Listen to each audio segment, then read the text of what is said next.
Hi లవీస్, ఎలా ఉన్నారు? Full rain కదా, అస్సలు ఆగడం లేదు.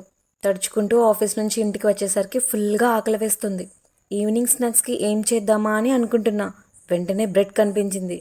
వర్షం పడుతుంది, సో వేడివేడిగా బ్రెడ్ బజ్జీ వేసుకొని తింటే మంచి మజా వస్తుంది కదా అని ఎప్పటిలా రొటీన్గా కాకుండా ఈసారి ఇలా bread stuffed masala bajji try చేశానండి. ఎన్ని తిన్నా తిన్నట్టు అనిపించలేదు, అంత బాగున్నాయి.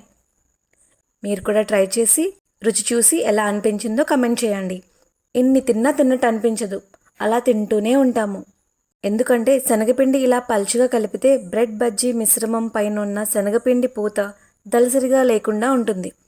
ఎన్ని తిన్నా ఇబ్బంది ఉండదు, పొట్ట హెవీగా అనిపించదు, డైజెషన్ ఫ్రీగా ఉంటుంది, ఆయిల్ కూడా ఎక్కువ పట్టదు. అమ్మ చెప్పిందండి, లైట్గానే ఉంటుంది. ఈ వీడియో కనుక మీకు నచ్చినట్లయితే please like, share and subscribe. Thank you.